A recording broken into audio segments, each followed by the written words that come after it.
Internacional.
Right, okay, the mic had become unconnected for some strange reason, but that should have been resolved now. Can you hear me okay now?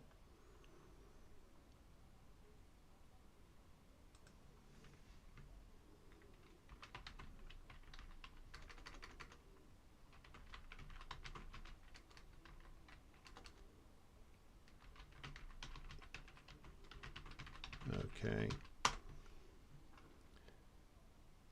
Is that any better? Okay, thank you, Lavit. So, for some reason, the streaming software had chosen to disconnect itself, so I'll try that again. Hello, hope you enjoyed the 30 minutes or so of the various Soviet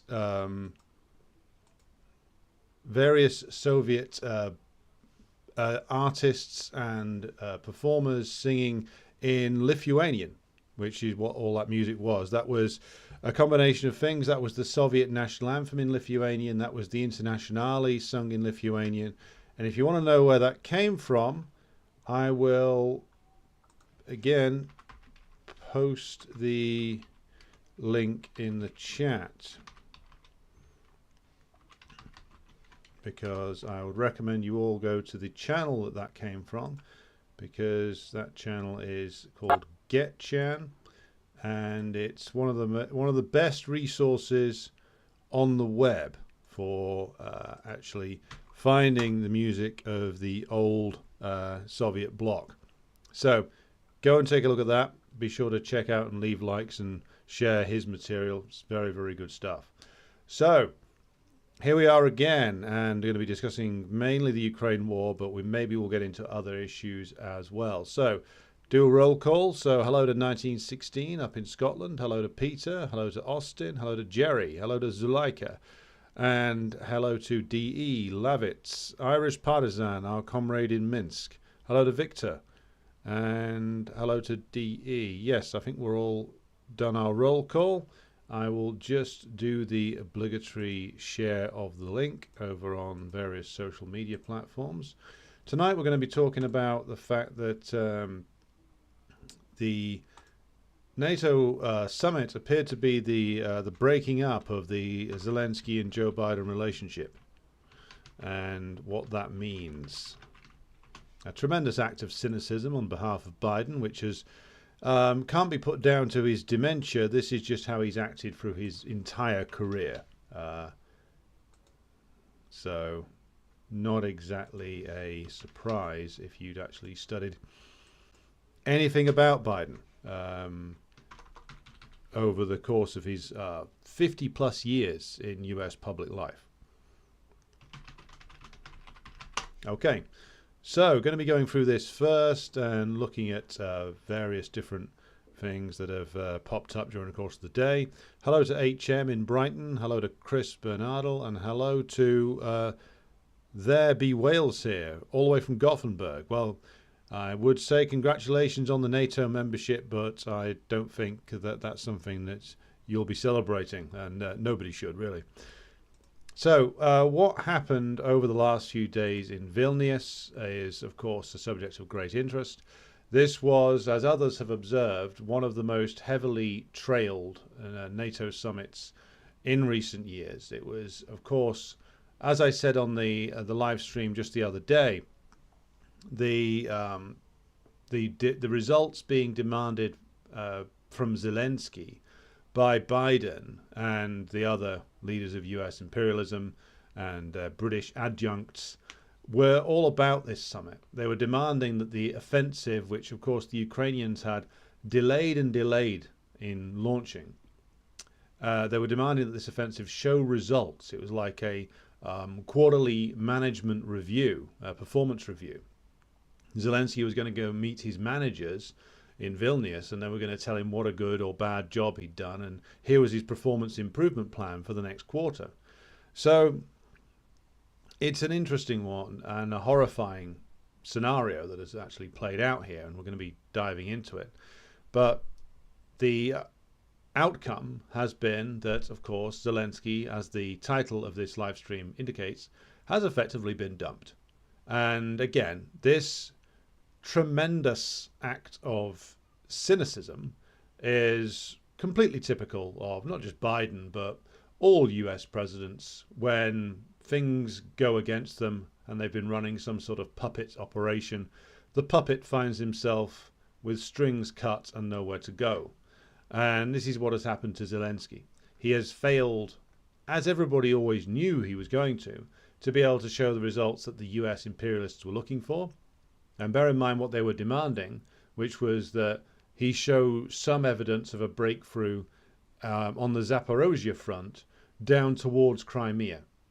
Because this is what they were all talking about being able to reconquer Crimea. This was the ultimate aim of the offensive that was going on before the start of the special military operation, back in the days when it was just a regular old Ukrainian civil war. The idea was that they were going to somehow advance into Crimea and throw the Russians out of that naval base and retake it. That, of course, was never going to happen. And it's evidence of a series of what can best be described as elements of wishful thinking that has dominated the US imperialist calculations. But let's get into the meat of this, so to speak, before we go to the analysis. So, but I wanted, before we get to the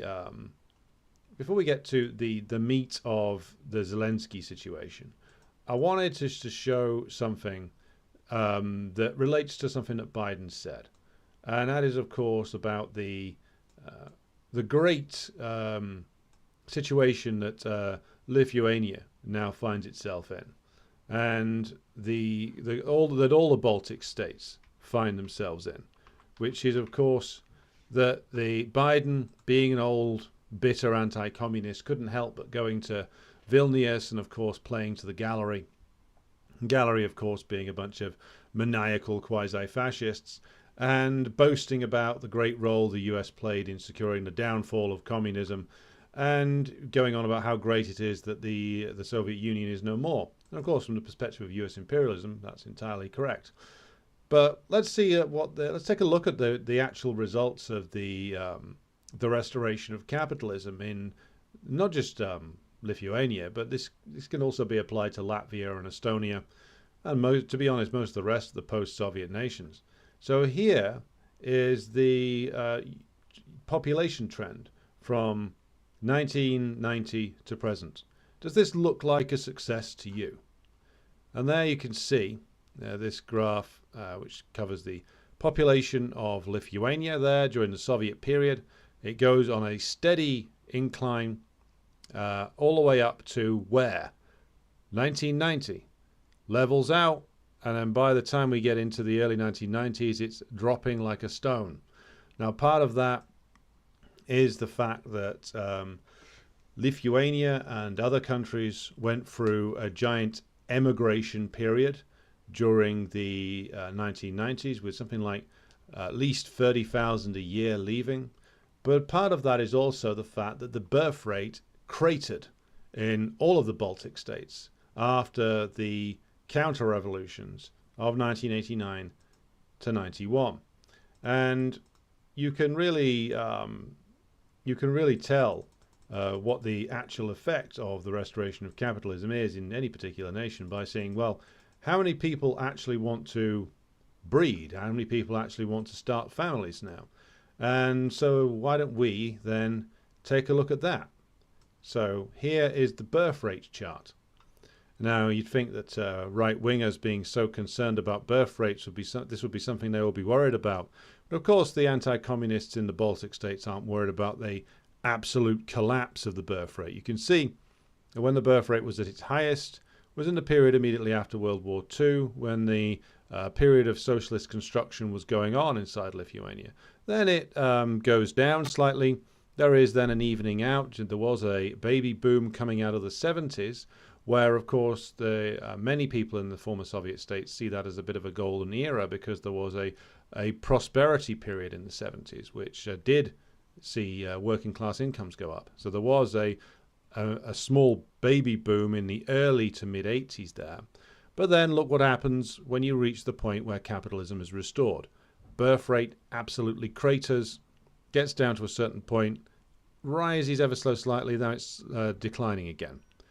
That's the reality in actual facts, because you can't get much more of an acid test as to whether your counter-revolution has succeeded or not, as the test over whether people actually want to bring children into it or not. And of course, the birth rate in not just there, but you can also see this in Ukraine and in Russia itself. The restoration of capitalism not only increased vastly the death rate, it not only increased vastly the immigration rate, it also saw the actual birth rate fall off a cliff and the population of all of these countries decline. That is the effect of the restoration of capitalism. That is the legacy that Joe Biden is boasting about. And that is what the comprador bourgeoisie in all of these countries has achieved. And so on the basis of that, it is a complete failure. The other thing to mention, of course, is that the GDP figures for the Baltic states are as outlandish and fake as the GDP figures for a place like Ireland. And it does bear some comparison to like Ireland, because if you look at the economies of like particularly Lithuania, but also Latvia and Estonia, you can see that what it's all based on is the fact that various like banking and finance companies have set themselves up there basically as a tax shelter. And so the GDP figures, much like Ireland's GDP figures, are distorted because, of course, you've got a lot of money going through, supposedly, these often like corporate headquarters that are based there. But, of course, the population doesn't see any of it. So, again, like this is a con. These places are completely cardboard. It's all a facade, a veneer of prosperity over rotten decay, which is all that capitalism has brought to all of these countries. Now, I know we will get an argument if there's any Polish nationalists in the chat. I don't think there will be.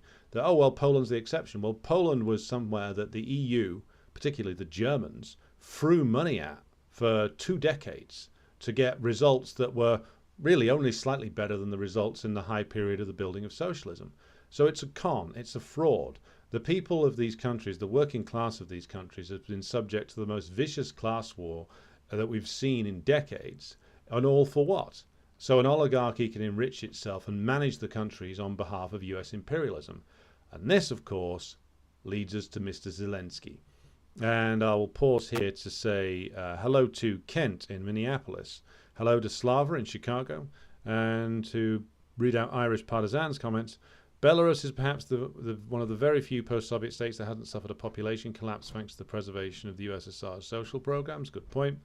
And Irish Partisan adds, Bulgaria's population has collapsed since 1990, 2 million plus people gone. Yeah, that's increased death rate, mass migration out of the country, and declining birth rate.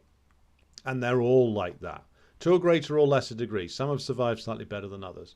But the overall impact of the restoration of capitalism has been to unleash a disaster, a complete disaster, which is why, of course, the overwhelming majority of the Soviet working class did not want it, did not vote for it, didn't ask for it.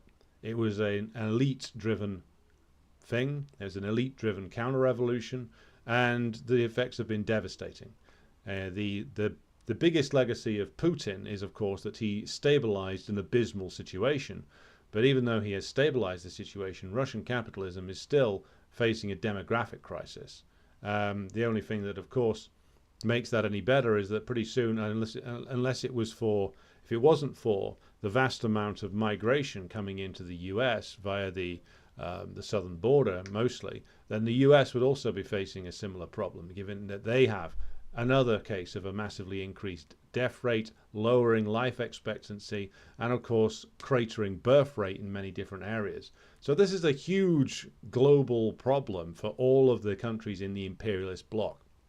Fact is, people just aren't wanting to start families there because it either costs too much or there is just no hope of the next generation having a better life than you will. Capitalism offers no hope in any of these countries of an improved existence. And if you look back at the track record here and you see like back into the 30s in the Soviet Union and in the 50s, you can see the birth rates take off, not necessarily when these places are like going through a gigantic period of prosperity, even though life was improving. I would say the biggest factor is that in those countries, in the Soviet Union and the Socialist Bloc back in the 50s, women in particular had a great deal of assistance available to them in terms of looking after children.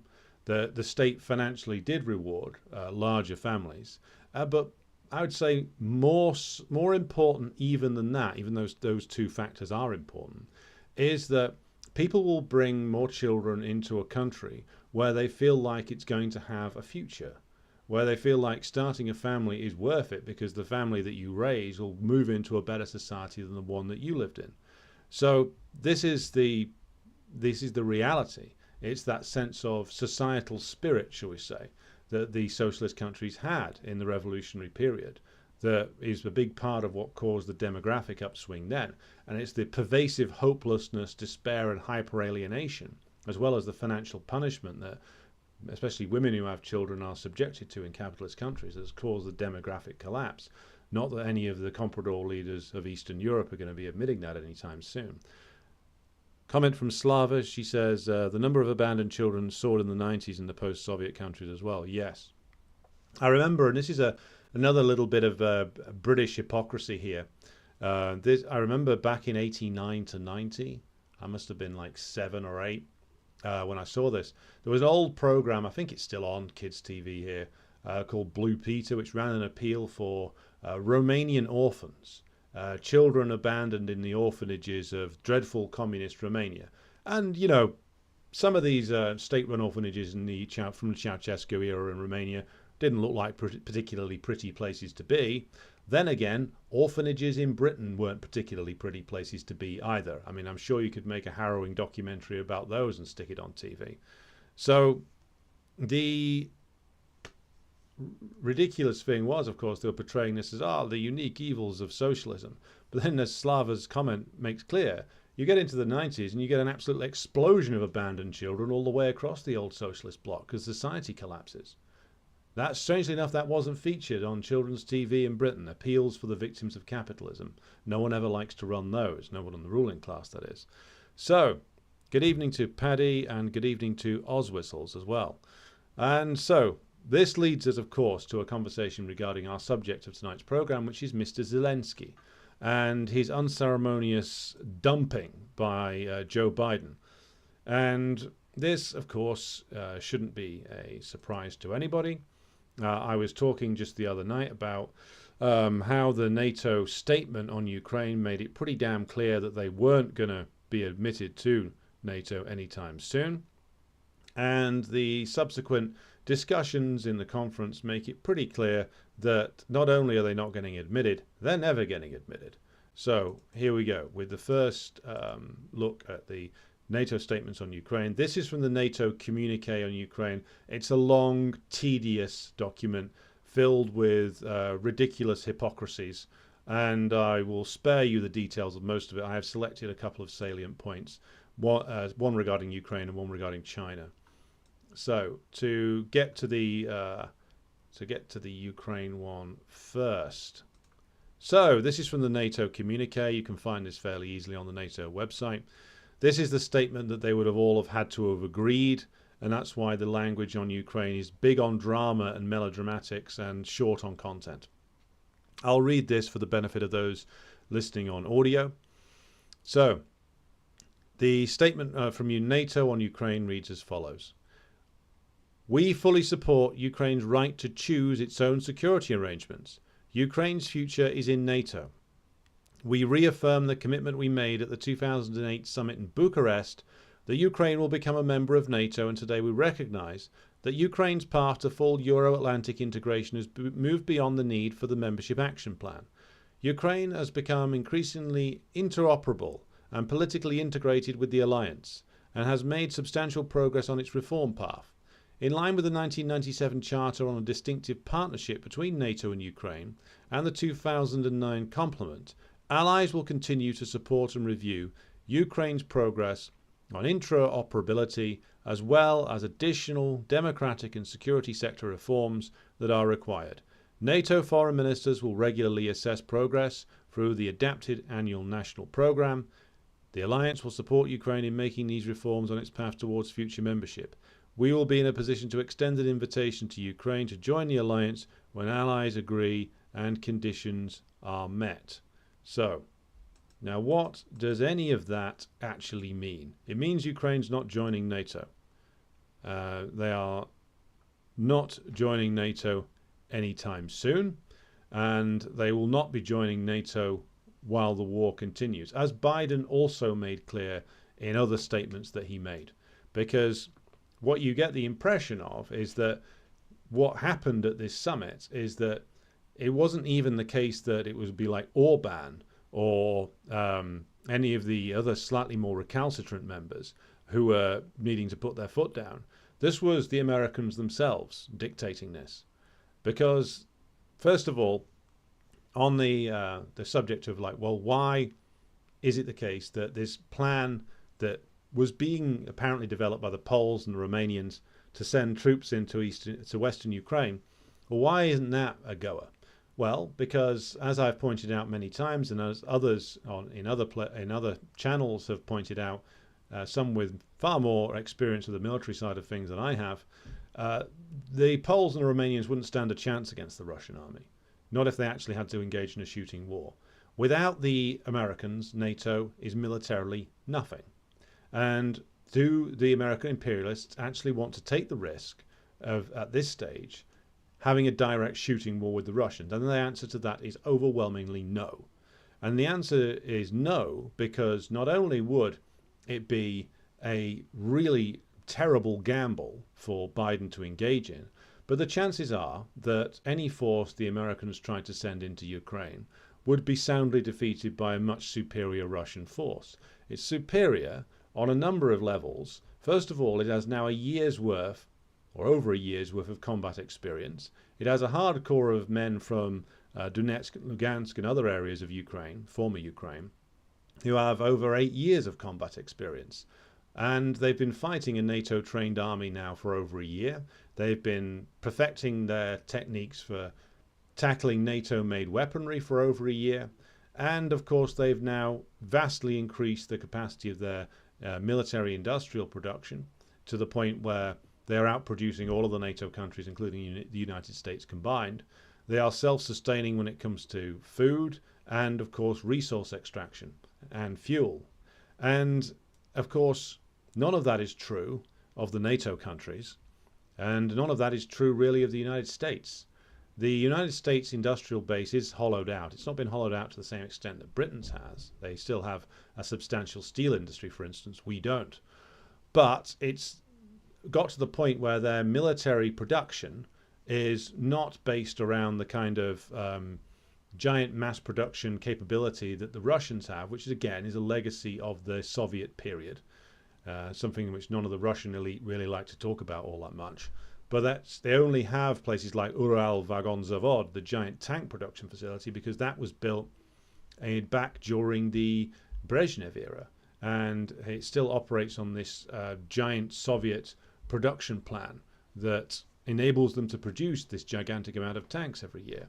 And not only that, they have restored production over in a number of other facilities that enable them now to outproduce NATO on not just tanks, but also aircraft, light armored vehicles.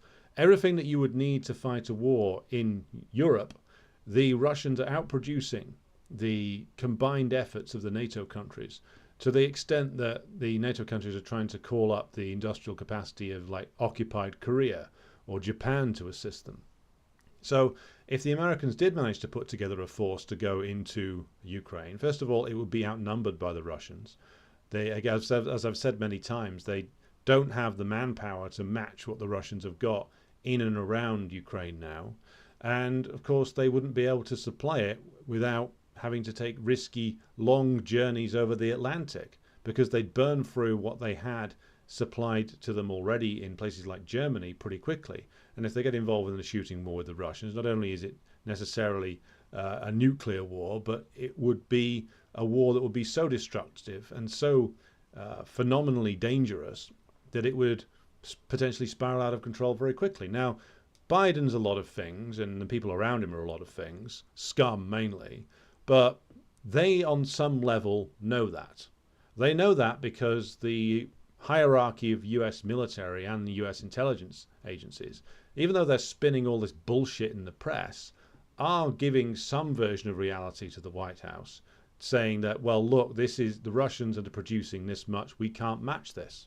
And also, from a narrow political perspective, Biden doesn't want to get involved in a risky foreign operation involving large numbers of US forces a year before a presidential election. He is that cynical, and the people around him are that cynical. So put all that together. You put Ukraine's horrific losses and the horrific destruction of so many men during this so-called counteroffensive, which has been exactly the abominable failure that those who are in the know about these things always said it was going to be.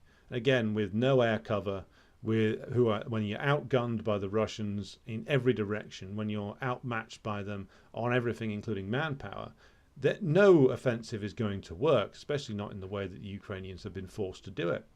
And Zelensky and the other Ukrainian generals who still have functioning brains, they all knew this. That's why maybe that's part of the reason why Zelensky disappeared, or maybe he was injured, who knows. But certainly this was something that was done for the benefit of the NATO summit. And had it gone differently, and not that it was ever going to, then you would probably have seen a very different tune being sung by the Americans at this summit. But as it was, they basically went there and said, well, you can join at some point, maybe. And they basically went back to saying, well, we extended you an offer in 2008 and that offer still stands.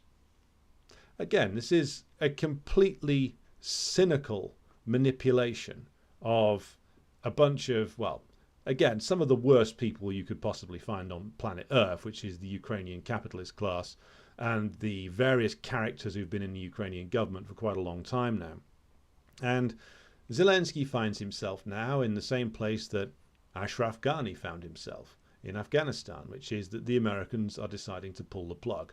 They gambled on this, hoping that the shock sanctions would cause an economic collapse and therefore a rapid dismantling of the Putin regime, as they would put it, and that they would be able to walk into Crimea due to the fact that maybe they could get one of their pet oligarchs like Khodorkovsky or some other stooge into the Kremlin and begin their long-cherished process of dismantling the current Russian state, either returning it to the status of the Yeltsin era or breaking it up completely. And again, this was their plan as long ago as the 1990s. Go back to that quote I just put up about Ukrainian NATO membership. Back there on that, it said that there was an initial memorandum between NATO and Ukraine as early as 1997. So that's at a time when Clinton was still doing his I'm such good friends with Boris Yeltsin act. And again, let's go back even further. Back to 92, the original Wolfowitz memorandum, which said clearly that eventually a Russian state would emerge that was strong enough to pose a potential challenge to the full spectrum dominance, as the Project for the New American Century characters used to put it, of the United States. So this was unacceptable. No Russian state could be allowed to emerge on the territory of the former USSR that was capable of producing any kind of challenge. And so they were prepared to indulge Yeltsin for a while, hoping that he and the comprador oligarchy for a while in Russia could reduce the country to the level of penury, completely destroy its industry, completely reduce it to just a site of raw resource extraction. They would have been prepared to accept that. They weren't prepared to accept anything other than that. So even though Putin made all these strenuous efforts to make friends with George W. Bush and even Obama, it all came to absolutely nothing, because the long-term aim of American imperialism has been consistent since 1992, when they reassessed following the collapse of the Soviet Union. If they wanted to dominate the Eurasian space, they couldn't have a strong and unified Russian state re-emerging again. And that is exactly what has happened. And this is why that offer was made to Ukraine to join NATO as early as 1997. It's why, since 1991, they've been flooding Ukraine with all of these US spy agencies, cultural influencing groups, and of course they've been flooding it with influence operations run by Ukrainian exiles inside Canada and the United States, many of whom were organized inside fascist type organizations. go back and listen to the first interview I did with someone who's in the chat tonight, actually, Slava, who's Ukrainian. Currently, she resides in Chicago. And we were talking back in the middle of last year, I believe, about the history of Ukraine, recent history of Ukraine, and how, like, Viktor Yushchenko, the beneficiary of the so-called Orange Revolution, was a guy who was married to, like, a State Department employee who was basically assigned to Yushchenko to make sure that he behaved himself. It's very easy, much easier to do that if you're married to the guy. So again, this is a 30-year-long operation in its modern form. It's a much longer operation in its old anti-communist form. But even in the post-communist capitalist world of Comprador-run Ukraine, the American imperialists were pushing relentlessly to bring Ukraine into NATO, or to, more to the point, to tempt Ukraine into an alliance with the US imperialists, and then to do exactly what has been done with it. Because this was the plan in 2004 with the Orange Revolution, and then it was the same plan they went back to 10 years later. The plan was always, from the earliest days in the 1990s, to turn Ukraine into a military encampment of the West. And of course, as the West's own militaries dwindled, using an outsourced army seemed like a great idea. And so NATO membership was always meant to be dangled in front of Ukraine, along with EU membership, as a tempting offer for the domestic oligarchy. And that would help the US imperialists control them and use them as a battering ram to destabilize the Russian Federation. And that is exactly what was planned for, and that is exactly what has been done. And so now the plan has run into the sand, because the Russians learned lessons, finally, of the 1990s and 2000s. They learned lessons of not being too dependent upon the capitalists in Europe and the United States for imports of food and other crucial commodities. They made the decision to go back to a state-directed economy to some degree. It's a heavily state-directed economy now. It couldn't have been any other way that they would have survived the last 10 years. And they've got to the point where they can sustain the storm, or weather the storm. So the economic plan didn't work. The plan to destabilize Russia economically didn't work. The plan to inflict military defeat upon the Russians to the point where the dreadful Putin would fall, again, hasn't worked. And they're reaching the point now where there's going to be a military disaster that will engulf Ukraine. And now they're bailing out. So this is what is going on. This cynical plan that has been run for 30 years is finally running into the sand. So now I'll turn to the many lies of Joe Biden in his speech to illustrate this further. So, quote one, and there's quite a few to go through here.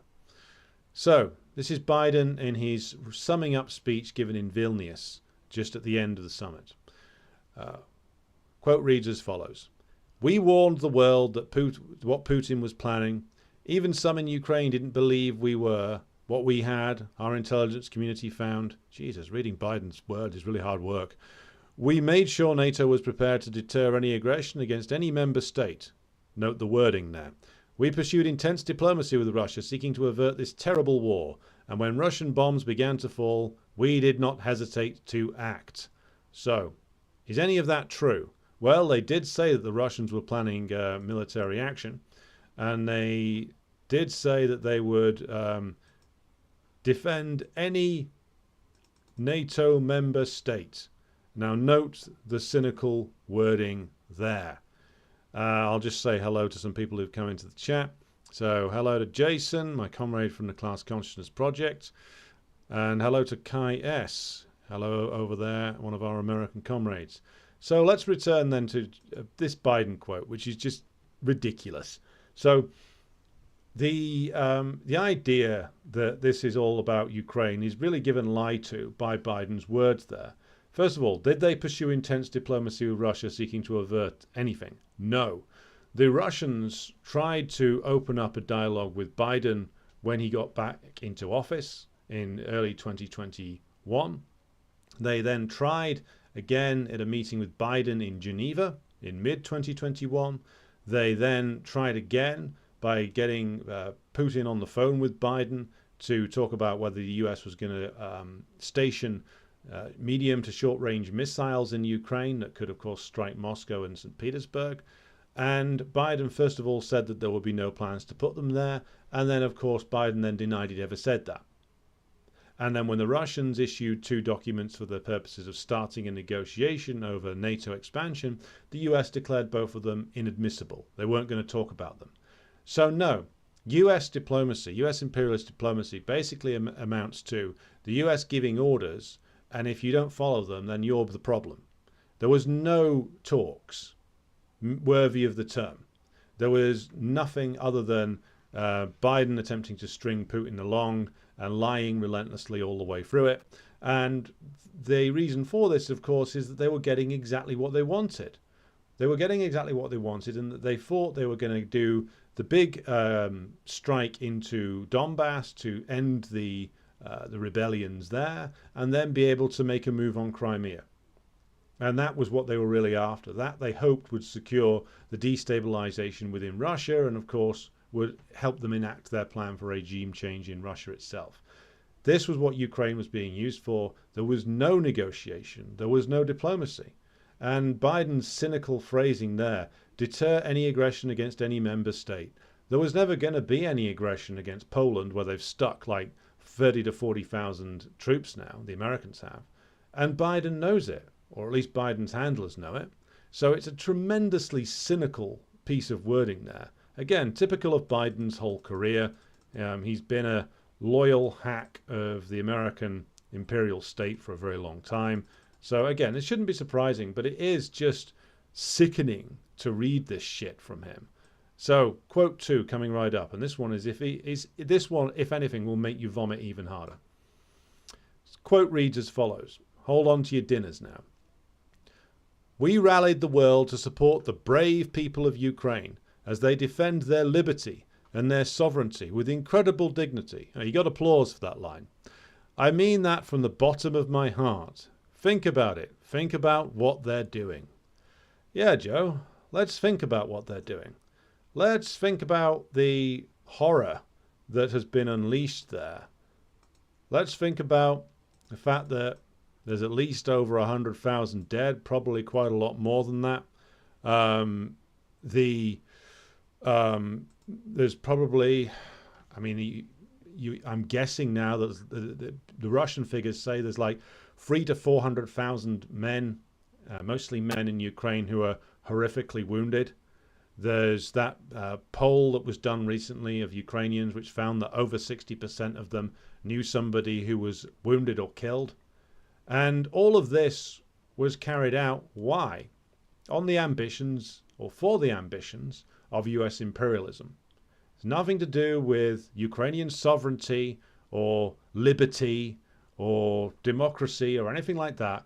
Ukraine was turned into a battering ram for US imperialism by the worst elements of the Ukrainian compradors and their banderist and fascist militias acting as their street thugs, and that it has basically achieved the destruction of Ukraine.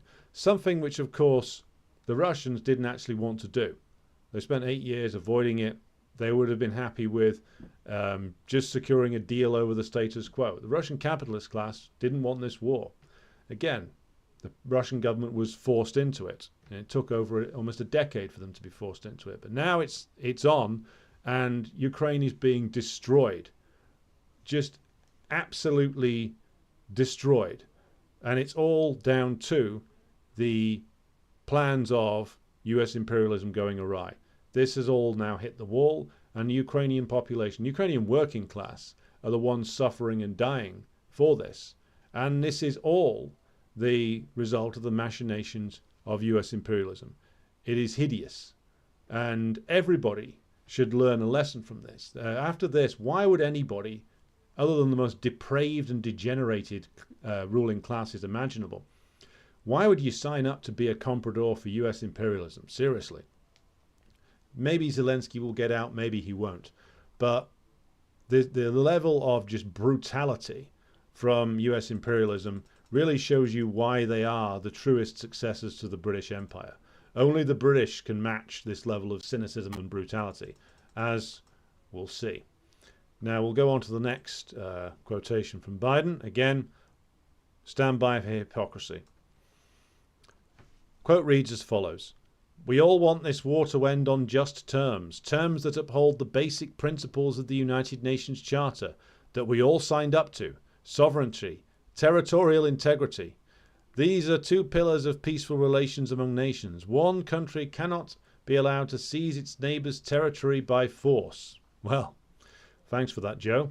I will leave aside for now the long history of the US empire violating quite blatantly the sovereignty of the various states in Central and Southern America. I will also leave aside the fact that he inserts the term neighbours territory and is clearly just so that he can get around the rather obvious charge of total hypocrisy, because of course why it's better to seize territory thousands of miles away in another continent rather than territory right next to you. I'm not sure why there is a clear moral distinction there in Biden's fracturing, diseased mind, but there you go. I mean, how much do you want to go into this? This is a classic case of you would have to be completely deranged to believe anything that Biden just said there, that the US imperialists believe in sovereignty when clearly they don't, as has been fairly well established. The very country that he was making that speech in, Lithuania, that place has no sovereignty. It has far less sovereignty than it did in the Soviet period. It's a colony, an outpost of US imperialism, occupied mainly by US and British imperialist finance capitalists, with, again, the population collapse and the human immiseration to match that. So, again, already quite spectacular stuff here from Biden. He's really on form with this one. So, I'll now move into the next quote. Don't worry, it gets better, or actually even gets worse. This is a good one. Unfortunately, Russia has shown thus far no interest in a diplomatic outcome. Putin still wrongly believes that he can outlast Ukraine. He can't believe it's their land, their country, and their future. Now, again, I'll leave you just a moment to stop choking on whatever you had for your evening meal, because, again, that Putin was not interested in a diplomatic outcome. Again, to believe this, you would have to have your head so far up your ass that you were living in your own stomach. The reality of it, as I've covered numerous times before, but I will reiterate, is that, of course, the Ukrainians had inked an agreement with the Russian Federation under the oversight of Erdogan and Cavusoglu, the former Turkish foreign minister, with the mediation of Naftali Bennett, the former Israeli prime minister. So this has all confirmed that this existed. We've got it from the Kiev Independent, has even reported on this last year. That's like a Maidan regime newspaper. Bennett has confirmed that an agreement was signed and ready to go. Cavusoglu, the former Turkish foreign minister, has said it. Putin showed the South African President Ramaphosa the text of the agreement, along with the other visiting African leaders quite recently. And, of course, it's even been mentioned in the British press that the reason for Johnson's visit, remember him, to Kiev in April of last year, was specifically to block this agreement. And so an agreement that would have ended the war with essentially what was on the table last year, which was Donetsk and Lugansk would go their own way. And then there would be, the Ukrainians would accept that they'd lost Crimea in perpetuity. And then there would be a guarantee of them not joining NATO, and security guarantees would be given to Ukraine. That would have been the end of the war. Now, of course, you could make arguments about whether it would have stabilized the situation or not, but it certainly would have ended this latest iteration of the war. And who blocked it, Joe? Well, it was you. It was you with your little errand boy, Boris Johnson, flying over to Kiev and basically promising Zelensky that they would give him a blank check, they would give him everything he needed to beat the Russians. Now, you can say with some justification that Zelensky and his miserable little cabal of assholes in Kiev were a bunch of absolute fools if they ever believed that the US would stick with them when the going got tough. But nevertheless, that negotiation ended on the orders of Biden. with Johnson as his errand boy. So, again, Putin not interested in diplomacy. The Russian government tried nothing but diplomacy at a considerable political cost to themselves, it must be said, for 8 years. So, again, to believe that, you'd have to be Paul Mazzaro. You'd have to be paid to believe that, because it's so far away from the reality, that a reality which is established even if you just read certain elements of the British press. This has been reported now.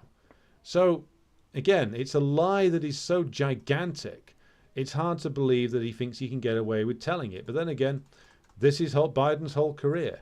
Lying for the purposes of empire is what he does.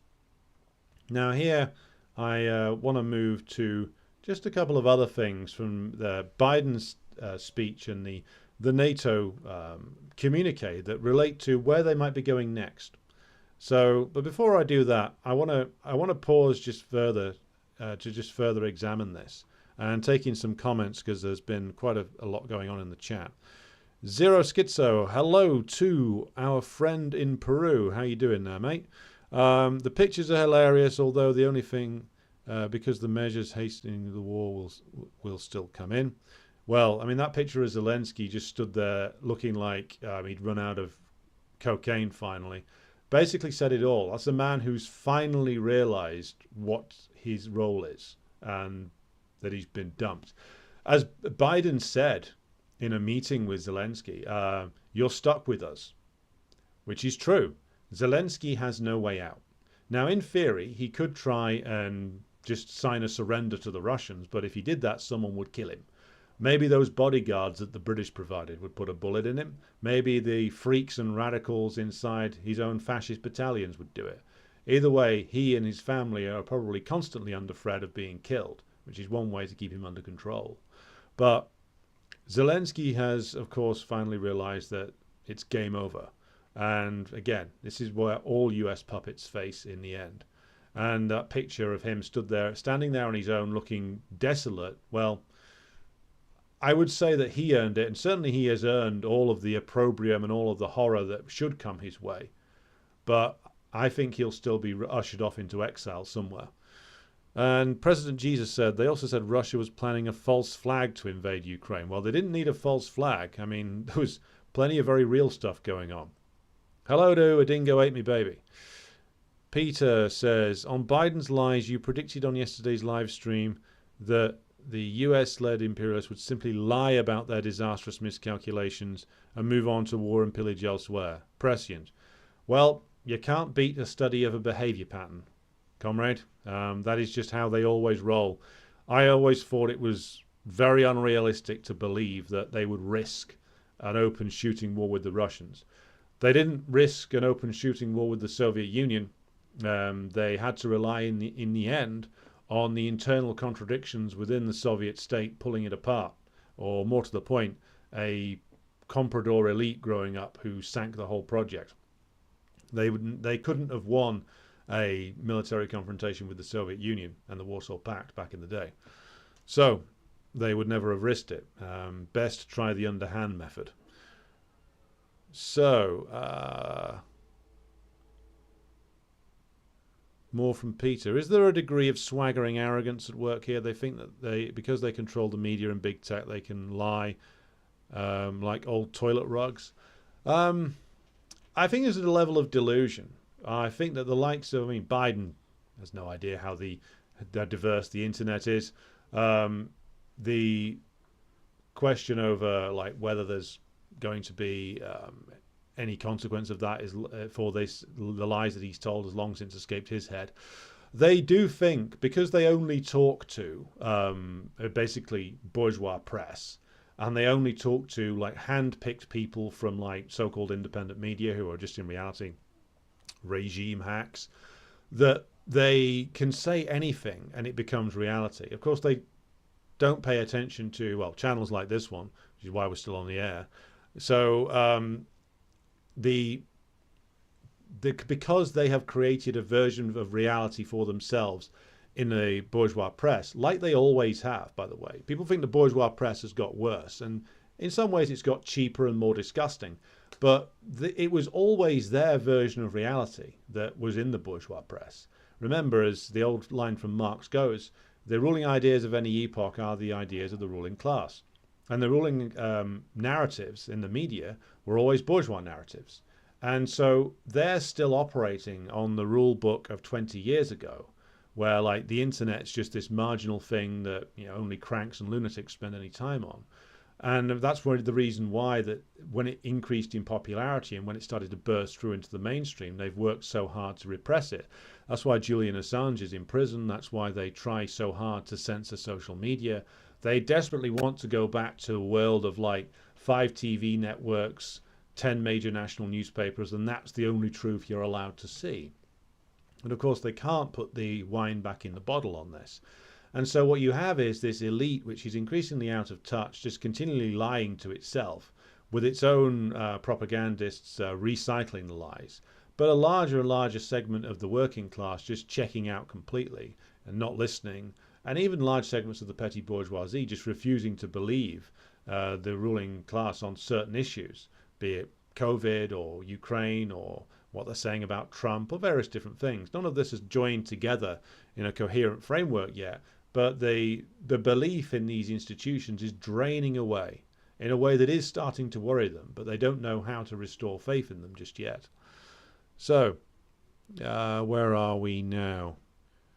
Irish Partisan says, I like the way Joe drones on about sovereignty of Ukraine, when on the other hand he supported the invasions and occupations of Yugoslavia, Iraq, Syria, Afghanistan, etc. Hypocrisy and double standards. Yep, that's Biden's whole career summed up, basically. I mean, just look at his speech when, it's famous now going around like left-wing independent YouTube channels in America. When he was running for president and in 2020, and they were replaying his speech on the crime bill saying, lock up the crackheads. And of course, what's his son?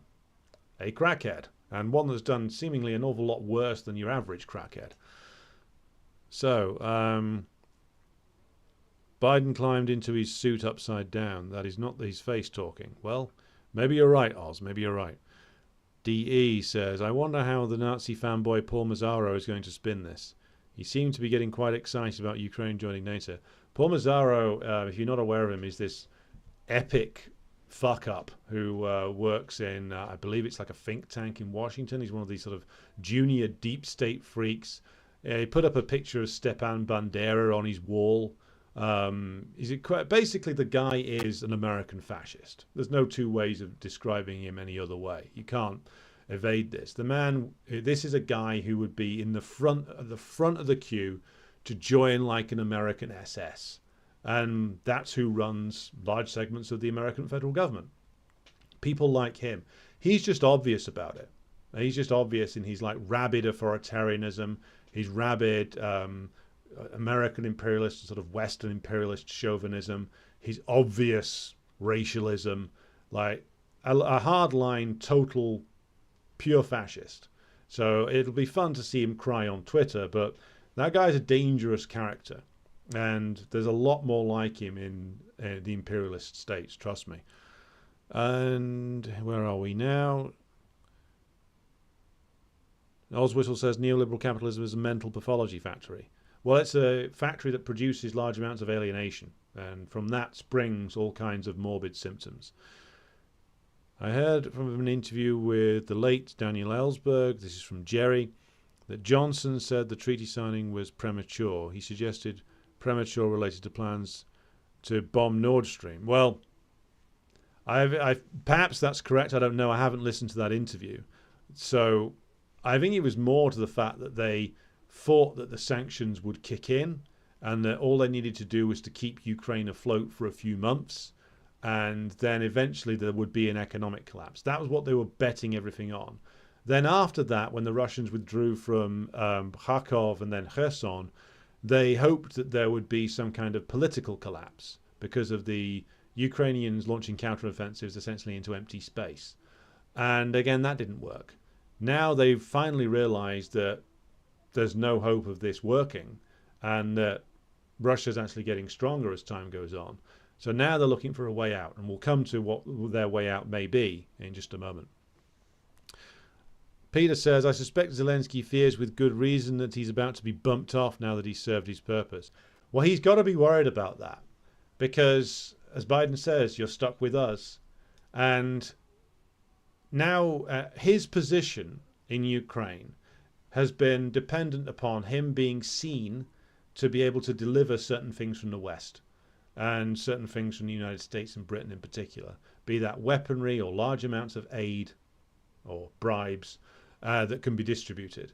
And as long as he could do that and look as if he was bringing the great prize of integration with the Euro-Atlantic area closer, the various different factions which surround him inside Kiev would be held at bay.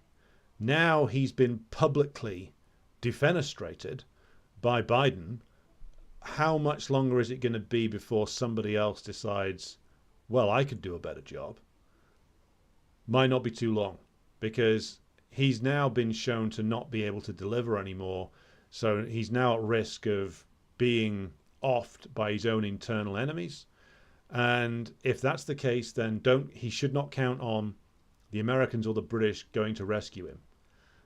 If there's a coup and the Ukrainian state falls apart, that might actually be welcomed by the West as something which will enable them to brush their hands off and walk away. Zelensky's the figure holding it all together. Nobody else has his profile. Nobody else has been built up like him. And the others who are floating around who might want the job, people like Budanov or Zelensky, either damaged goods or, in the case of Budanov, just too creepy and crazy.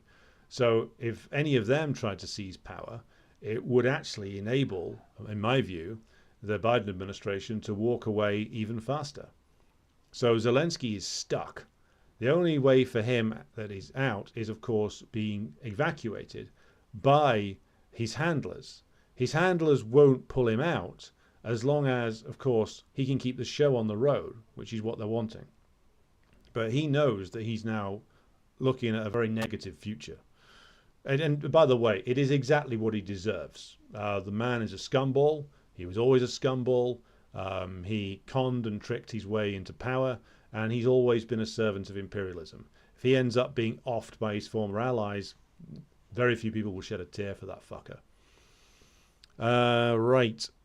So DE says, Zelensky all got accused of not being thankful enough, so I had to do a video saying thank you about 40 times in 8 minutes. Yes, DE is correct. That was a horrendous and cringeworthy thing. This was after Wallace, again, another contemptible buffoon who is the British Minister of Defence, basically turned to Zelensky and says, you know what, you really should be bowing and scraping to us more. His actual words were, you should be thankful, and we can't give you everything. We're not Amazon. So again, this was reported in the British press, and it was given as a direct quote from Wallace, which means that given the slavish adherence of the British bourgeois press to the line that's given to them by the British Ministry of Defence, Ben Wallace wanted those words reported, and he wanted them to be attributed to him. If he didn't want them reported, he could have told his pressmen to go out and say, a source within the Ministry of Defence said. He could have anonymised it. He didn't. He wanted it reported that he'd slapped down Zelensky, and they wanted to see Zelensky grovel a little bit. How much money is worth it, Mr. Z? So it's clear that even the British have now decided that this is a lost cause, and they were all in on this for a long time. And if they're publicly upbraiding Zelensky, Ben Wallace, even though he's a chump in many respects, he knows that Zelensky is dependent upon them for security. He's dependent on the British and the Americans for the security of his office and his life. And if his paymasters are publicly upbraiding him and abusing him in a very open fashion, then again, how long is it going to be before some lunatic in Kiev decides, well, it's my turn now. Better get rid of Zelensky. It ain't going to be long.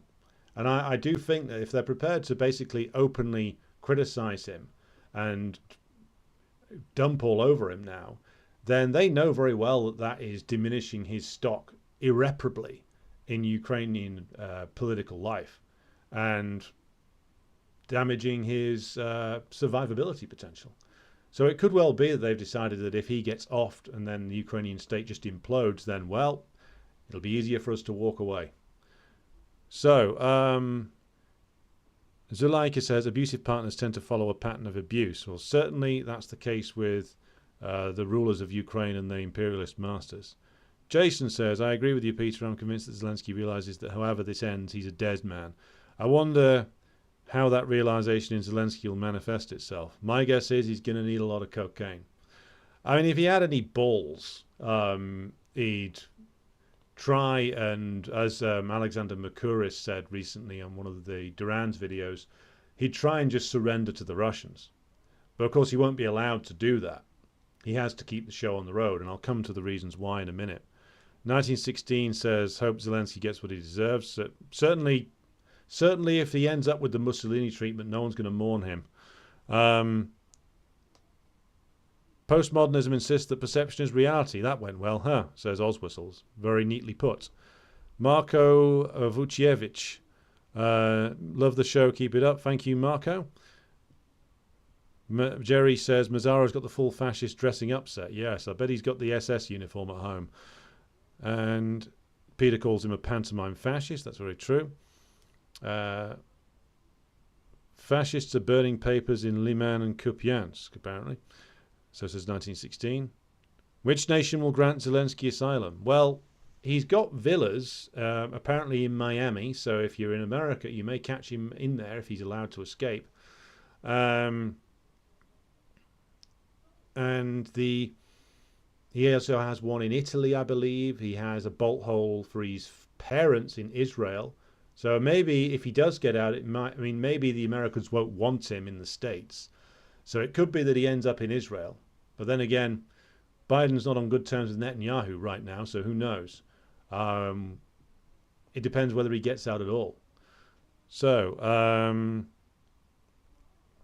hello to one of our friends in Russia. How you doing?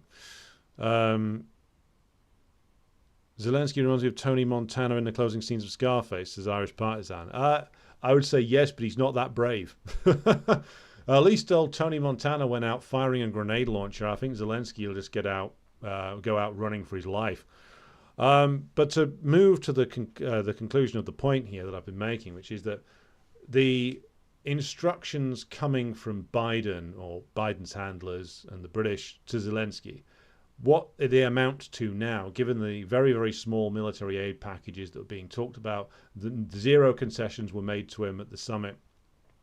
What he's going to be instructed to do now is that if he wants to get out alive, in other words, if he wants those special forces guys who are, I think, British, who are guarding him, to actually extract him and not kill him or hand him over to the fascists, then he's going to have to keep this show on the road.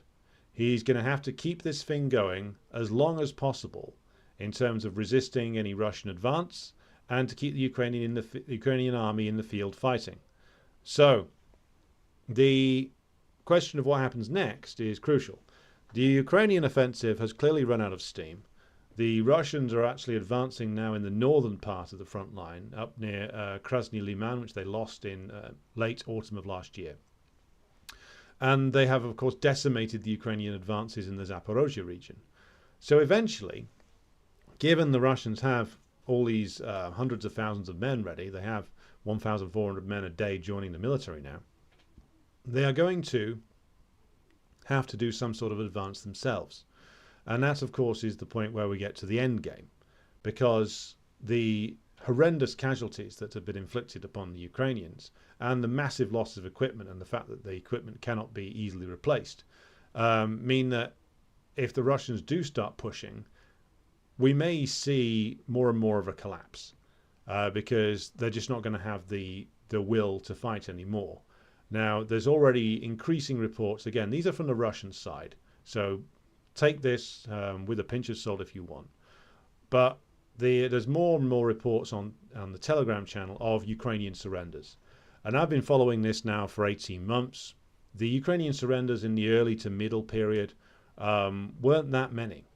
Now they seem to be more and more happening every day. That some selection of Ukrainian troops will just call over to the Russians on the other side via the radio and try and arrange safe passage for themselves. And that is the only sensible thing that I would think that any Ukrainian unit could do now. Get out while you still can.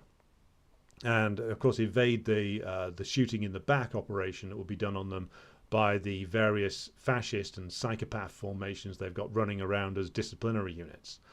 But should it be the case that Zelensky keeps the show on the road for another few months, basically the what's been decided, it seems, that the Czech president Pavel gave the game away on, was that there would be a plan to keep this thing going till the end of the year, which is what apparently Biden wants, and it's apparently the agenda that's been agreed by the NATO countries. Again, Petr Pavel, the former Czech general, gave this away. I'm not sure he was supposed to, but I think he might be, as others have said, playing something of a double game here. And the plan seems to be that if they can keep this going to the end of the year, then Zelensky will be allowed to quit and run away to one of his villas somewhere, if he can keep it going until the end of the year. And that's the only thing they want now. They want to see if they can. They just want to now cause as many casualties to the Russians as possible. I mean, that's the only agenda they've got left. And the other option that they're looking at, it seems, is the fallback option, which is to withdraw the Kiev regime from Kiev and take it out to Lvov, where they will set up some kind of rump Western Ukrainian state, and that will be under the protection of NATO, and that will be like rump Ukraine. And the rest of the country, basically outside of the borders of old Galicia, will go to the Russians, one way or the other. And that this will essentially re-establish the border of the old Russian Empire that existed in that area of the world in 1914, which is something that has been talked about by various Russian politicians, including Putin himself, more opaquely, and Medvedev directly, by saying that he keeps saying Kiev is a Russian city and we will take it. You can't get much more blunt than that. Now, of course, Medvedev does an awful lot of trolling, but it's important to then read into his more serious statements because they are clearly a statement of what at least some of the Russian government is thinking. And Putin's basically confirmed on a couple of occasions that they're going all the way to Odessa. He apparently said in a recent meeting, and this filtered out through various different leaks, some of which were probably planted by the Kremlin, that they're going all the way to Kiev, that they're going all the way to Odessa, and basically he's going to fulfill what he said in a statement, which is they're going to take everything other than Western Ukraine, other than old Galicia. And that will be left as rump Ukraine. That's clearly what that's probably what has been promised to the Poles by the United States, I would say. That they're going to say to the Poles, you've been loyal, you haven't upset the apple cart too much. We know you want to go in, but we're not risking it. What we want you to do is to essentially guarantee the security of rump Ukraine when all this comes to an end. So what they'll do is they'll establish rump Ukraine, I think.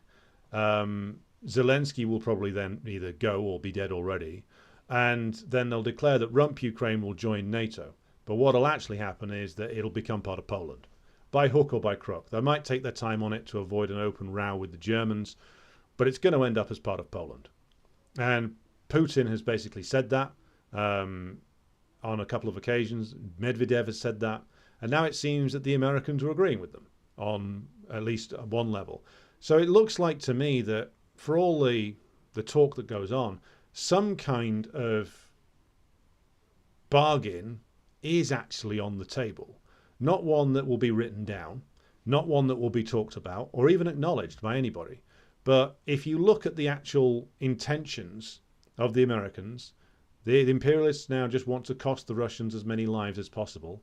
And if Ukraine just completely implodes, if the Ukrainian state implodes, then what the American imperialists will do is they'll try and run a terrorist campaign out of rump Ukraine directed at the Russian occupation and try and cost them as many lives and cost them as much treasure as possible in securing control over what will essentially be Novorossiya and essentially the restored lands of the old Tsardom. And of course, this won't succeed. The Russians dealt very well with the Western-backed Caucasus insurgents of 15 years ago, and the Russian state is a lot stronger and more effective now than it was 15 years ago. So essentially what Medvedev said in one of his Telegram posts of a couple of months ago, which is that there will be essentially a frozen conflict. The dividing line will actually be around old Galicia. Kiev will return to being a Russian city, and the Russians will control all the coastline. Now, the Americans won't like that, but they're going to have to swallow it for now, because as I started this broadcast off by saying, the whole thing revolves around the fact that they can't actually go and fight the Russians. They don't have the capability to do it, and everybody knows it. So, where are we now in the chat? Irish Partisan says, oh no, before that we got Gillian. Gillian says, didn't Boris give Zelensky British citizenship? Yeah, well, what is given can be taken away. I don't think that the Brits will want Zelensky hanging around in London. I think the best he can hope for is Israel, to be honest. Irish Partisan says, reports tonight that the Russians have broken through the Ukrainian defences in Kharkov Oblast. They've been working on that. I've been seeing updates on that quite a bit. With the wheels falling off, this is from Oz Whistles. I hope that the clown knows how to ride a unicycle. Well, he can play a piano with his dick, apparently. So, if anything, if he comes to Britain, he could probably become a Labour MP. That seems to be one of the qualifications these days. So, maybe there is a chance for him over here. Will the Americans put a tripwire for the Russians in Odessa? Well, it's possible. There was talk of the Americans sticking forces in Odessa, but again, I can't see them doing that. There's going to be all kinds of crazy ideas floating around the wilder elements of the American permanent state machine as we go towards the conclusion of this thing. And we're now in the final straits. It's a horror show, but we're in the final straits. And the idea of them they might do something. They might, if anything, what they'll probably do is more acts of sabotage, to answer Irish Partisan's point. I mean, Biden in his speech saying, isn't it terrible they blew up the Novaya Kakhovka dam? Well, the Ukrainians blew that up on the advice, presumably, of the British. So they will probably try and do more sabotage. I would be, if I were the Russians, I'd be worried about maybe not the Zaporozhye nuclear power plant, but there are other power plants in Ukraine. I'd be a bit worried about them leaving unpleasant surprises in those. I wouldn't put it past them at all to put some sort of carry out some kind of sabotage action for any power plant they have to surrender. So there's that. Sabotage operations, scorched earth tactics, blowing up every key bit of infrastructure. The old plan that Hitler put in place after it became clear that he was going to lose Germany, which is basically issued an instruction to Albert Speer to destroy every single piece of infrastructure in Germany.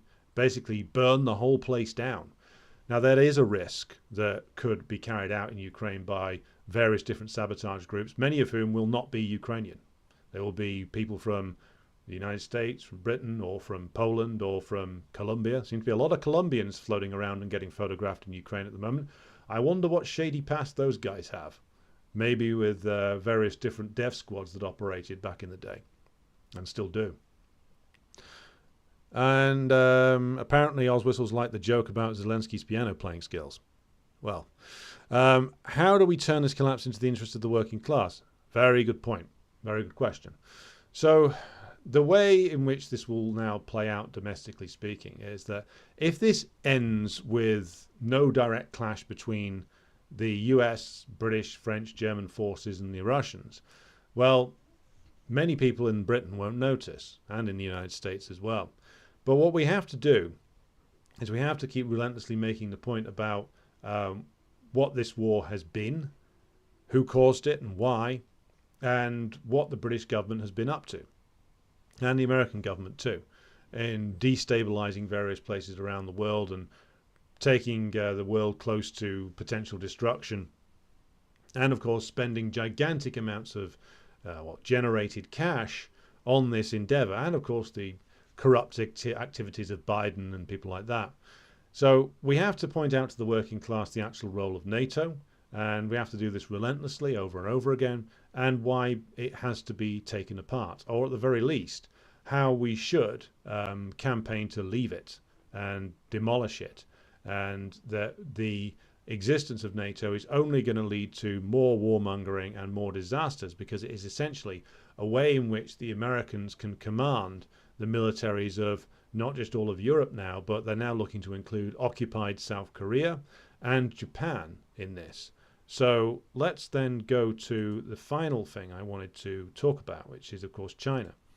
So calling this up now and just looking for the right quote. Bear with me a moment, because they suddenly started talking in the communique on about what's going on with regard to China. So I'm going to flip to that for a moment.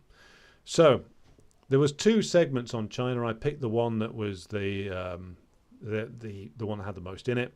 And it's a curious statement for the North Atlantic Treaty Organization, given that the Atlantic doesn't stretch to China, unless I've really missed something. So, quote reads as follows, and this is from the NATO summit final communique. And again, this is probably the words directly of the United States. The People's Republic of China's stated ambitions and coercive policies challenge our interests, security, and values. The PRC employs a broad range of political, economic, and military tools to increase its global footprint and project power, while remaining opaque about its strategy, intentions, and military build-up. PRC's malicious hybrid and cyber operations and its confrontational rhetoric and disinformation target allies and harm alliance security. The PRC seeks to control key technological and industrial sectors, critical infrastructure, and strategic materials and supply chains. It uses its economic leverage to create strategic dependencies and enhance its influence. It strives to subvert the rules-based international order, including in the space, cyber, and maritime domains. Well, what a load of bullshit. So let's just take a look at that in some more detail, because that was a right laugh reading that out. So let's just deal with the most obvious piece of bullshit straight away, which is that the People's Republic of China seeks to control key technological and industrial sectors, critical infrastructure, and strategic material and supply chains. Well, the People's Republic of China has within it many of these things that the NATO statement identifies, because capitalist classes inside the NATO countries made agreements with the Chinese government to put all those things there. Those things have all been there, and those supply chains, those facilities that construct high technology products, all of that's been there for many, many years. Now, again, as I've covered on other streams in the past, the change in policy comes from the fact that A, US imperialism is in a hole and needs to destroy its closest rivals to climb its way out again. And B, their plans over supporting the comprador bourgeoisie in China have not worked. And so suddenly they've woken up and discovered, my God, China's developed this huge industrial base. How did that happen? So that's ridiculous. I mean, it's like whatever has been built up there, part of it came from the capitalist class that are now complaining and whining about it because their plans didn't come off. The Chinese played the game far better than they did. So, and as for the Chinese stated ambitions and coercive policies, well, China's policies, whatever critiques one might have of them, are nowhere near the same league as, of course, the coercive nature of US imperialism. I mean, you just are, you must be dreaming if you think that the way in which the Chinese have conducted themselves in the African nations, in Central Asia and the Middle East, has anything in common with the way the US conducts itself. It's ridiculous to make the comparison. But of course, this isn't reality, this is propaganda. And as for the Chinese employing a broad range of political, economic, and military tools to increase its global footprint and project power, well, I mean, I hate to be a cliched leftist here, but my God, the Americans have like what, over 1,000 military bases over the surface of the world. You don't get much more of a footprint on the world than that. In fact, that's not so much of a footprint as a footprint on the face. So a boot print to the face. It's talk about projection. So again, on confrontational rhetoric, like I have recently did an article on the foreign policy of the PRC. And every time a new president comes along, up to and including Biden, the PRC tries to keep the relationship on an even keel and tries to avoid confrontation. They tried this with Obama and it didn't work. They tried this with Trump and it really didn't work. And they tried it with Biden and it really didn't work. Every time somebody comes along, Xi Jinping has said, well, if you respect our fundamental interests, which include, of course, the one China policy over Taiwan, and, of course, respecting Chinese sovereignty, then we will work with you and continue to build our economic relationship. Of course, I don't think that Xi Jinping is stupid enough to actually believe that the Americans would abide by that, but they tried every time to actually rebuild the relationship that was deteriorating purely because of the actions on the American side. There's no two ways about this. This isn't a case of, oh, both sides doing it. No, this is a case of the fact that the Chinese were actually quite happy with the relationship as it was, or at least were prepared to continue it. And it is the Americans that have been tearing it up because of the deep crisis of American imperialism and the fact that they need to destroy China now and take aggressive action against both China and Russia in order to be able to actually get what they want, which is the ability to hyper-exploit both the labor and the resources of both countries. So it's a series of complete lies from the NATO statement there, as per usual. But the other interesting thing that has emerged recently is, of course, the fact that there are further things being said on China coming from the NATO conference, and part of that is related to, of course, the expansion of NATO. So to deal with Jerry's comment, yes, NATO office in Japan got blocked by Macron in one of these sort of little games that he plays before. He'll probably reverse on it pretty soon. And they're still, though, looking to reel in occupied South Korea when they'll get that fairly easily. It's a completely prostrated puppet regime that you've got there. They'll do anything the US tells them to. And so it becomes more and more clear as time goes on and we get towards the point where NATO might collapse, that what this is, and which is it is just a collection of all of the vassal states of American imperialism organized under one military command. It's what it always was. So yeah, they talked further in the statement about the emergence of the Quad and folding that into NATO. Whether the Indian government under Modi will want anything to do with that is another question.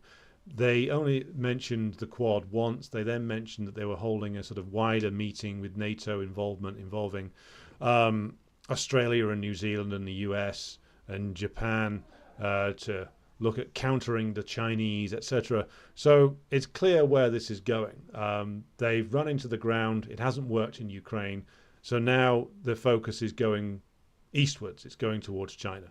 And that's what the Chinese are now readying themselves for, because I think even the more, shall we say, pro-capitalist elements in the Chinese state have come to understand that, well, the US will allow them no sovereignty whatsoever.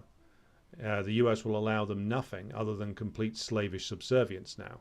And the Chinese, all tendencies, I think, other than the open compradors within the Chinese Communist Party and the Chinese state, aren't going to accept that, and rightly so. So, there be Wales here says, they'll assassinate Zelensky and blame it on Russia to make any EU rapprochement even harder. It's why they've flown him around to shake hands with so many people. Certainly possible. I would not put it past them to do him in and blame it on the Russians. Perhaps they will. The Russians could have killed Zelensky many times over, though. And after all, I mean, why kill him when you're on the verge of victory? And also, it would be far more beneficial for the Russians to have Zelensky be the one to capitulate. But I think you're right. I think there will be those who will think that, well, we can turn him into a martyr. And so, yeah, watch out for that. Oswissel says, interpretation, the Chinese aren't doing what they're told. Very true. 1916 Easter Rising says, Mexico might be next for the USA. That is a very good point. It's not for nothing that we should observe the reemergence of the arch-imperialist for South America, Elliot Abrams, has come back into office again with the Biden administration. And there's a reason why you're bringing him back. You're bringing him back to put together plans to go after governments in in Central and Southern America. Nicaragua, Venezuela being first on the list, but I would say perhaps even more at risk would be Mexico, given that they've had a very big crack at Venezuela and Nicaragua, and those are two tough nuts to crack. Mexico might be more doable for them, and they want to get rid of López Obrador. So this is something that we need to watch out for, because if the US is feeling like it's losing out in Europe or Eastern Europe, and they need to reassert control, well, they're going to look to reassert control first in what they regard as their own territory, their hemisphere, which means, of course, starting off with Mexico. And this is something which unites all of the American political spectrum, by the way, because you can dress this up in a way that appeals to all kinds of different political tendencies in the United States, by the way. So this is something that we do need to keep an urgent eye on. And I'll be doing more on that in future streams. So Zuleika says, or a jackboot on the neck. Very good point. Jerry says, you just have to watch and listen to spokespeople from China to see how sophisticated and intelligent their administration is. Yes, far more so than, of course, the Biden regime. And I think that stems from a couple of things. The system in China is much more dynamic, much more productive than the American system is now.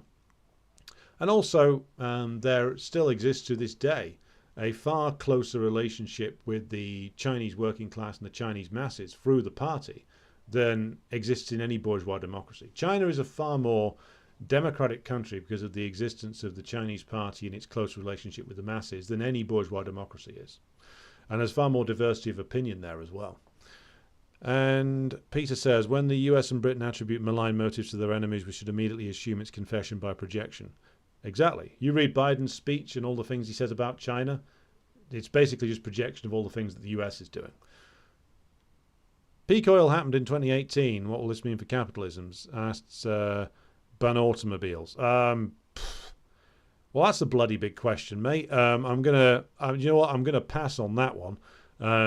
As to theories of peak oil, I don't know enough about them to answer your question with a degree of confidence that I'm going to be giving you decent information. So what I'll do is I will read about the various interpretations of peak oil and give you feedback on it in a future program. Irish Partisan says, Cuba is also on the radar given that they attempted a colour revolution there 2 years ago. The Cuban government put it down fairly easily despite the outcry from the Miami Gusanos. Yeah, I mean, they're going to try again with Cuba. They're never going to stop with that. I think that the strengthening of the relationship that Cuba's now got with the Chinese and the Russians helps them. Hopefully that the relationship with between the Cubans, China and Russia can get some economic benefits to the Cubans pretty quick, because it's the economy side of things which is the real weakness, of course. It's where the real damage has been done by the embargo. And for all the achievements of the Cuban Revolution, it still severely impacts upon them. So hopefully with the increased revenue coming in from trade with the Russians, and hopefully by the building of further relations with the Chinese, they can get progress on that. I mean, I think that the Cuban government survived a long time, and now it's survived quite a decent amount of time post-Fidel. So clearly the relationship between the Cuban masses, the party and the state is still strong enough to withstand the color revolution attempts, which again only work in places where there's a weak or no connection between the masses and the state, where the state is dominated usually by like a very corrupt and weak oligarchy, which is more than happy to sell out to US imperialism. The color revolutions that have succeeded have not worked where there is that strong relationship, particularly between the masses and a ruling communist party.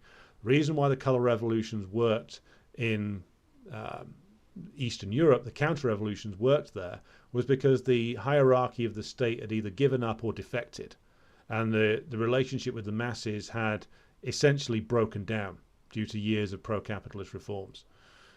So, head of the Belarusian opposition based in Vilnius, this is from Irish Partisan again, Svetlana Tikhanovskaya, has been screaming on Twitter all week for more arms to Ukraine and for it to be admitted to NATO. Yeah, I mean, the Belarusian opposition, what the hell can you say about them other than the fact that these people are the Belarusian Zelenskys? I mean, if they had won in Belarus, Belarus would be reduced to a ruin, just the same way that Ukraine is being reduced to a ruin. And by the way, the oligarchy that's behind the Belarusian opposition, they would reduce Belarus to rubble without even engaging in a war with the Russians. They'd reduce it to rubble by asset stripping it, destroying all its industries, and essentially reducing it to a site of raw resource extraction for American imperialism. Anything good there would be destroyed. They would create a barren desert and call it a victory. And they would reduce it to being a sort of pathetic, colonized remnant of a state that's completely dominated by US imperialism, much the same way the Baltic states are. So whatever one thinks of Lukashenko, the alternative that's being presented in the form of the compradors in the opposition, that is far worse. If they got in power, Belarus would be reduced to a nightmare. It would be sent down the Ukraine road. So I will now reach concluding remarks for this stream, and thank you to everybody who's tuned in tonight. Thank you to everybody who's made comments. It's always really great to interact with you that way. So I'll just conclude by saying this, that I started by saying that 30 years of the restoration of capitalism in all these countries has delivered a very conclusive result. It's that capitalism is an utterly degenerate and anti-progressive system that can only take countries backwards. And that is exactly what has been done to Ukraine and to the Baltic states and to places like Bulgaria, the former Yugoslavia. The results are in. It is a disaster. And for those of us who are communists, we should proudly make the case that the period of socialist construction in all of these countries not only brought many benefits, but can bring even greater benefits if the socialist system is restored in all of these countries. We must not be afraid of making this case. There are many generations now who've grown up in all the Eastern European countries who've had their heads filled full of bourgeois propaganda about what socialism was and what capitalism is. Well, capitalism now is what is being done to Ukraine. And what is being done to Ukraine would be done to Poland tomorrow if the American imperialists thought it would be in their interest to do so. It is nothing but destruction and alienation and brutal exploitation and the reducing of all these countries into poverty and immiseration. That is all the restoration of capitalism has brought to these countries. It is even hollowing out and destroying the imperialist countries themselves, though of course they will take longer to go down. We must not be afraid of the old anti-communist myths, nor must we be afraid of tackling them wherever we find them. Because in reality, it is only the communist system, it is only the coming of the proletarian revolution that can save any of us, and all of us in fact, from the horrors that imperialism will commit in order to preserve itself in its power and its profits for another few years. Thank you for joining me tonight. I will be back with you again tomorrow at the same time.